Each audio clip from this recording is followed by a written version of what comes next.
All right, time for your daily dose of quarterback news. Aaron Rodgers has his weekly spot on the Pat McAfee Show, and are the Jets high on Ryan Tannehill? Jets!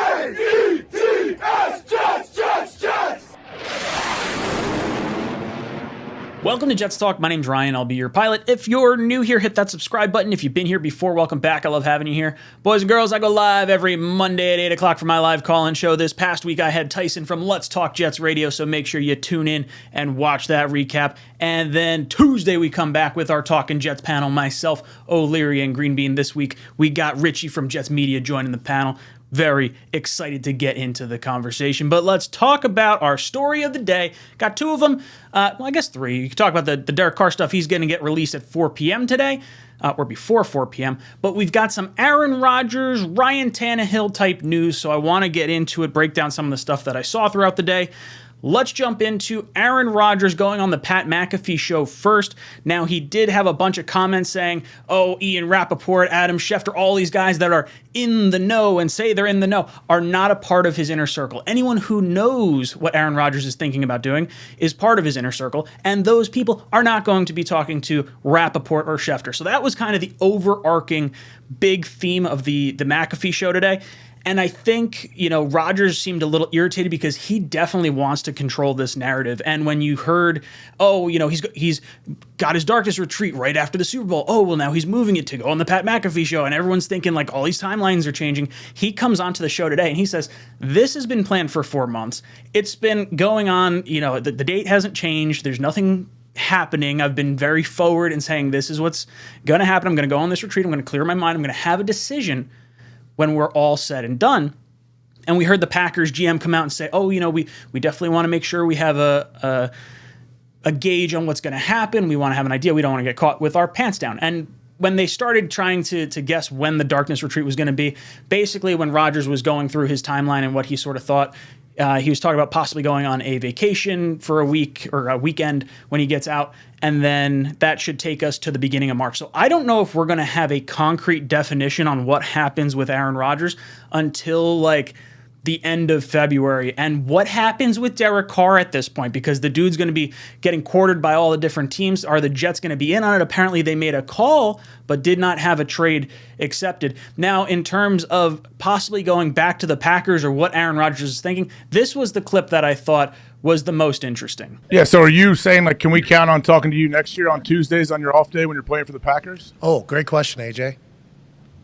Listen, I would love to continue with it.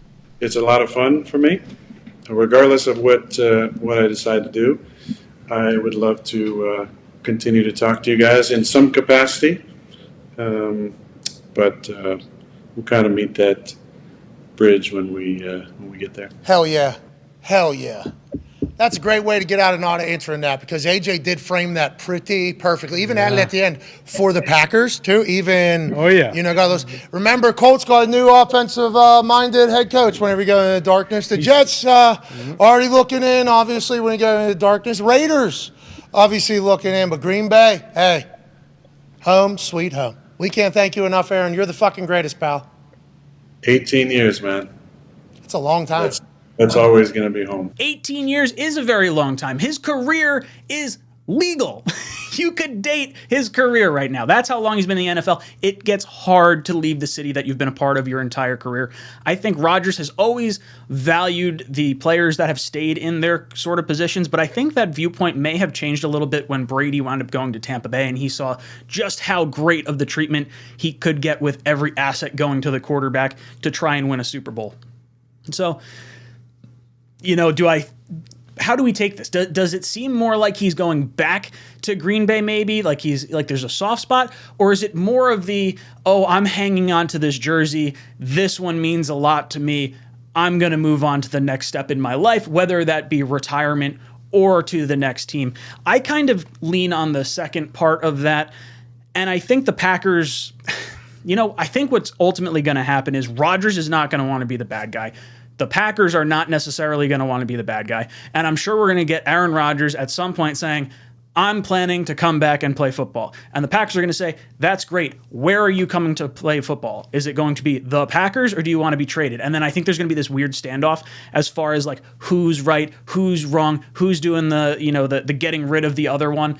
And I think we're in line for that sort of dance. And I don't particularly like that. I would like this situation kind of solved like right now. Like it would make me feel really good if Rodgers is like, hey, I'm planning to come back and play. And the Packers were like, all right, great. We're going with Jordan Love. We're trading you.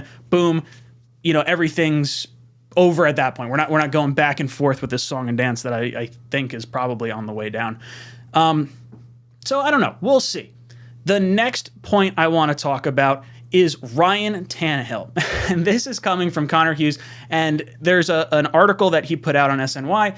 And the last line was just a dagger to the gut. But if you're paying attention to what the Jets hires were doing, it kind of makes a whole lot of sense. He says, don't sleep on Tannehill. There's a feeling around the NFL that the Jets are much higher on him than some want to believe. And I would say that's entirely accurate. We have their former offensive line coach. We have their former offensive coordinator and quarterback coach.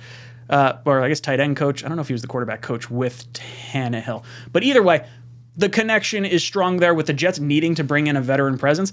I think Tannehill just sort of makes a lot of sense. And it could be from the standpoint of, oh, hey, the Jets are trying to get as much leverage as possible. They're reaching out to Derek Carr or about Derek Carr to maybe influence a Rodgers decision. Maybe we're reaching out and thinking and talking about Tannehill because we're trying to influence a Rodgers decision. The more quarterbacks that the Jets could feasibly bring in, that may try to accelerate a Rodgers decision, so that way he may get his first opportunity to play for the New York Jets instead of maybe, the Jets going a different direction, then he, is stuck with limited or maybe less options than he could have otherwise had. So I don't know what to make of Tannehill. I'm not going to lie, when I heard this, I threw up in my mouth a little bit, but we've kind of been talking about it the last few weeks. And as I think about it a little bit more, I understand why Tannehill is on the list. And it's not, I'm not going to try and sugarcoat this for the Jets, because if the Jets miss out on Carr and the Jets miss out on Rodgers, I'm going to be feeling pretty down in the dumps. But if you're at that next tier after Rodgers and Carr and you're looking at Jimmy Garoppolo and you're looking at Ryan Tannehill, is there one that you necessarily love over the other? I would say they're both probably on that same tier for me. And then you have to go to okay, if they're both ish on the same tier, let's go down to the next rung and figure out what is the next most important piece. If the next most important piece is you're redshirting Zach Wilson and you say, oh, well, Jimmy Garoppolo, I'm afraid he's going to get hurt. He may not even necessarily want to play for another Shanahan guy after Kyle Shanahan tried to get rid of him for the last 2.5 years. So Tannehill just sort of seems like he might be the healthier, more stable option in terms of getting baseline quarterback play. You're not getting anything crazy out of Ryan Tannehill, but at the very least, he's going to be healthy. He's got a little bit of mobility to him, and I think he can just do what needs to be done. Now, the issue I have with him is he's way older than I thought. He's 35 years old, 36 years old at this point. I think so, somewhere in that ballpark. And he's not really going to change from what he is, and I have a hard time differentiating his success from King Henry's success. And, I see the Titans in the playoffs, and they sort of hide Ryan Tannehill. And as much as I want to rely on Breece Hall and our playmakers and things of that nature, I don't think Tannehill gets it done. In the same kind of capacity that I don't necessarily know if Garoppolo gets it done. And I think if it gets to the Tannehill point, I'm going to be pretty disappointed. I understand the connections and the thought process and hey, we're still developing Zach. This is always going to be the plan. But man, that's going to be a hard pill to swallow, especially if you're looking at if you're a season ticket holder and you're looking to purchase tickets for this upcoming season, all these great accolades that we had, with the rookies of the year and everything and the hope going into the season. And then you wind up getting Ryan Tannehill. How are you going to feel? You're going to have a little buyer's remorse, I think. I don't know. It's going to be interesting to see how it all plays out. I don't think Tannehill's an absolutely terrible option, at all. He's probably number 4 on my list, 3 or 4. I flip-flop him and Jimmy Garoppolo all you want. Maybe that's me just trying to cope with something that might inevitably happen. I don't know. Guys, let me know your thoughts on Carr, on Rodgers, on Tannehill, everything that you've seen down below in the comment section. What do you think of each quarterback? Give me the order, top 4 of what you'd like to see. Or who you'd like to see in green and white next year. Let me know in the comment section down below. And as always, go Jets.